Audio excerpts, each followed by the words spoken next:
help today in the sermon, okay? So, you just heard the gospel, the one that we know many times about the parable of the sower and the seeds. But today I'm not going to talk about that. I will talk about the three psalms that were said at the Vespers before the gospel, this morning at the Matins or at the morning prayers, and just now. I'll bring it up on the screen and I want you to read it and tell me what is the relationship, what is the connection between those psalms and the gospel this morning. So in the Vespers, this psalm from Psalm 103, he waters the hills from his upper chambers. The earth is satisfied with the fruit of your works. He causes the grass to grow for the cattle and vegetation for the service of man. So start to take some mental notes, okay? So this psalm, and keep in mind the gospel of the parable of the sower, sowing seeds. And then this morning in the Matins, this psalm again. Then the earth shall yield her increase. God, our own God, shall bless us. God shall bless us, and all the ends of the earth shall fear him. And then the psalm that you just heard, from the liturgy just now.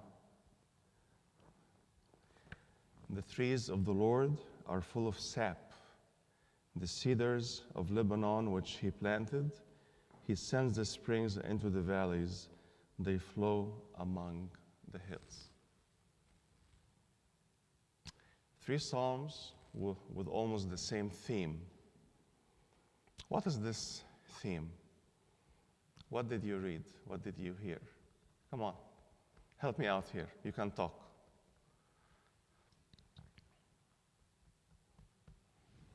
Anybody here? Help me, guys. Agriculture. Okay. That's an initial observation. Deeper than that. Go deeper. Go beyond. So the parable of the sower really labors, right? If you are a farmer or if you know any farmers, they labor almost all year round, right? There is no time to rest. Sowing the seed, and regardless of the type of soil, they sow, they toil the land. Lots of labor, lots of hard work, and maybe not knowing what kind of fruits the land would yield, right? But what about these psalms? What is the message here?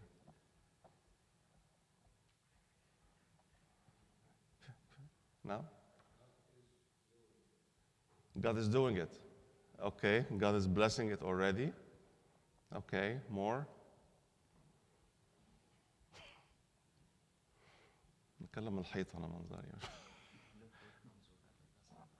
No fruits comes without the blessing of God. How about if already God has blessed the land?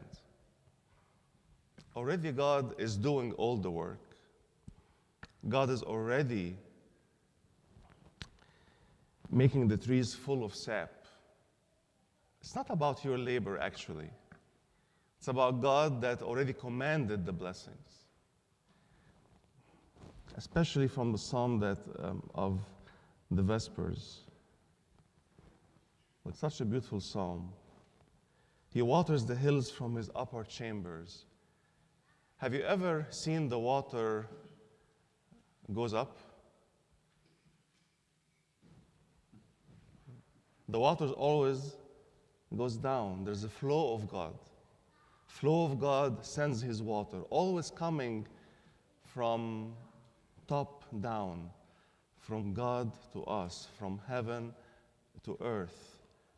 From the clouds sends rain to the land to feed and to water the land and the soil. Already the major work is done, commanded, sent in the flow of God. He waters the hills from his upper chambers. The earth is satisfied. The earth is already satisfied with the fruits of your works. He causes the grass to grow, not you, not me. We don't grow anything. We can't grow anything. He causes the growth. He does all the work. And for us to enjoy the fruits of our very small labor. Today, I just want to share with you a few thoughts about living in gift-first world. Living in gift-first. Because we have been conditioned to live in a transaction first. Meaning, you go to work, you work hard for 2 weeks, and then you'll get your paycheck at the end of 2 weeks, right? And then every 2 weeks you get the paycheck based on your work. So it is a transaction. We offer our efforts, labor, and then we receive our payback. But what about if you imagine, and I have heard of only one employer did that. At the beginning of the hire, this employer gives the employee a full month pay.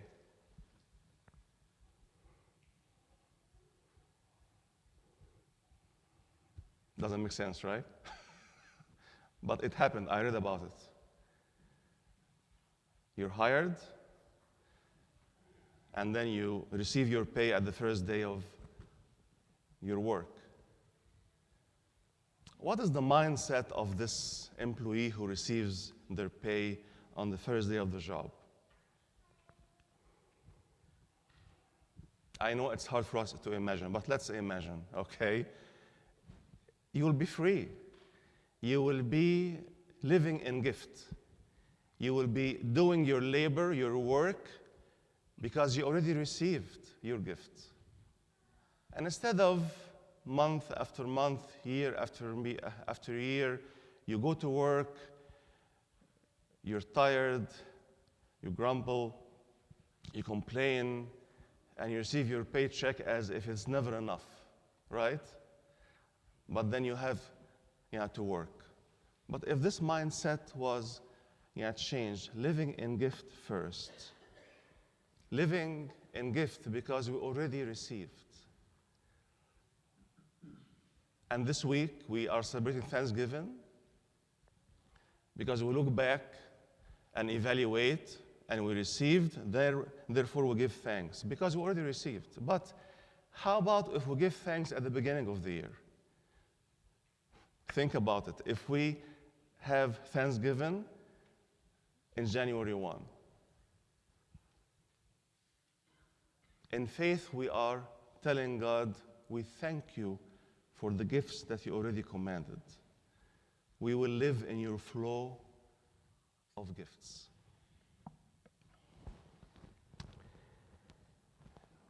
We live in a world that is dependent on results and rewards.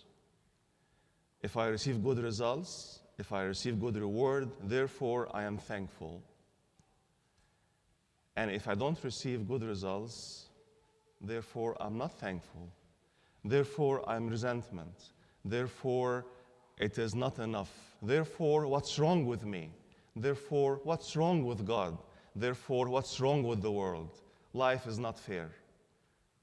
But what if you start your life, your day, and your year, and your job with thanksgiving that you already commanded your waters to come down from your upper chamber. You already caused the grass to grow.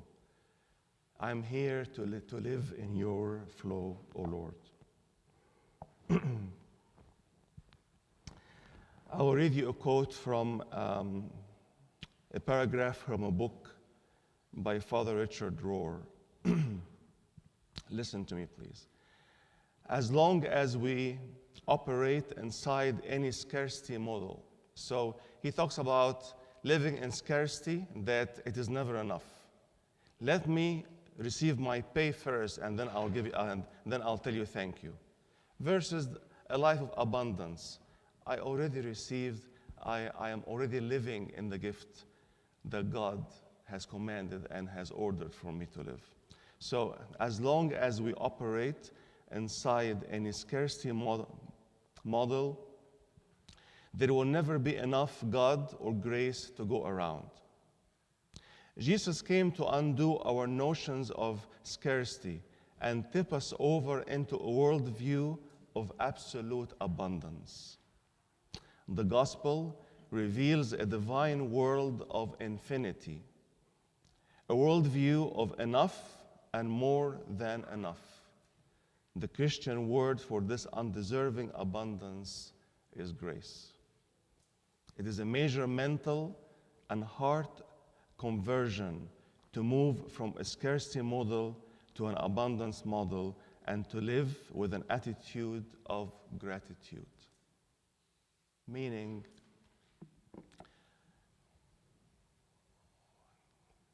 the gospel is full of God's truth about His grace.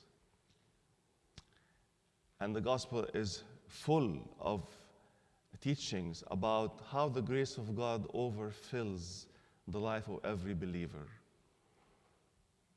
One very simple example, we all know it, the miracle of feeding the multitudes with only 5 loaves and 2 fish.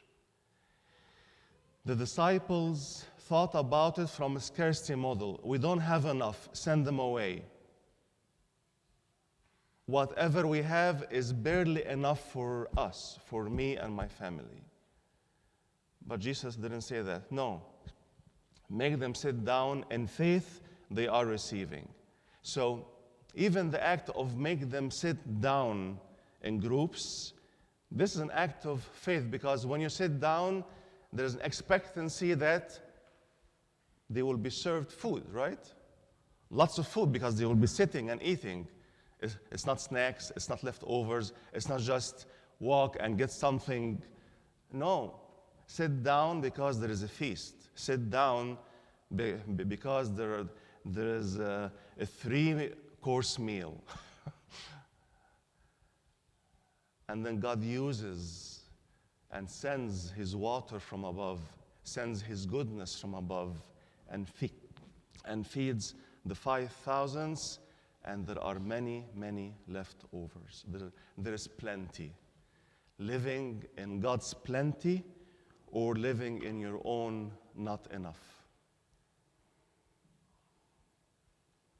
I'm saying this message today because in Thanksgiving, we go with the motions. But I really would like us to pause. Am I enjoying Thanksgiving because I have received what's good enough for me? Or am I giving thanks because what I have is more than enough? Another thought is that maybe we think it is never enough because we only focus on what we don't have, what we want. But we have more than enough when we focus on what we really need for life. And we have abundance beyond our needs. We have abundance. And this is why the Lord in John 10:10, He said that I have come for them to have abundant life. And not just abundance in material, but abundance in everything. It is an overflowing life. Maybe it is time for us this year to focus on what we already have, not what we lack. Focus on how God's blessings have been showering us, not what you are still waiting for and God hasn't given you. Instead of asking why I have not received this yet, pause and maybe make a list of gratitude and say, I am grateful, God, because I already have what I need. I have more than what I need. I am already living in your gift. What kind of mindset, if you, as a person living in the gift, versus living in it is not enough? This person living in the gift will be kind, will be cheerful, will be generous, will be giving, will live comfortably, will be grateful, will receive the sufferings in this world with an attitude of, I don't know, but I trust you. Versus a person who is living in the not enough world, this person is ungrateful, bitter, grumpy, مقلدم دايما، مش عارف ايه بالانجلش، مقلدم يعني grumpy. Huh? Gloomy. Just a person who lives with really, he walks even, or she walks heavily, walks heavy, lives in a heavy mindset, because this person living in scarcity, they hoard, they never share, they envy, they look at what everybody else has versus what they don't have. What kind of life you want to be living? What kind of person you want to be living? Are you living in a world that is based on the person of the giver, God? Or are you living in a mindset that's based on your own mindset as a recipient? The more I have, the more I feel secure. But the more I have, I want more, and it is never enough. Or if you're living in this gift, in the life of the giver world, that based on the character, the person, the faithfulness, the promises of who God is, the giver. He already waters the hills from his upper chambers. And remember this, water never goes up. Water always goes down. I will share with you a verse that I really love from Psalm 65. سواق الله ملآن ماء. You take care of the earth and water it, making it rich and fertile. The river of God, listen to this, the river of God has plenty of water. So whatever you need, health-wise, money-wise, spiritual-wise, whatever your needs, it's already been ordered.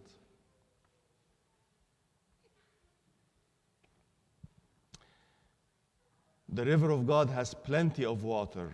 It provides a bountiful harvest of grain, for you have ordered it so.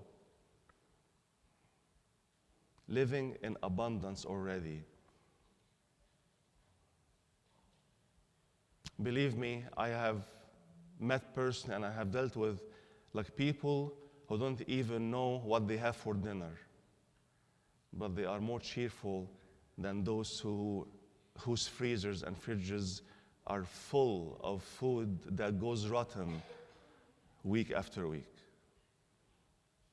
I've met those people, and I'm sure you know many of them.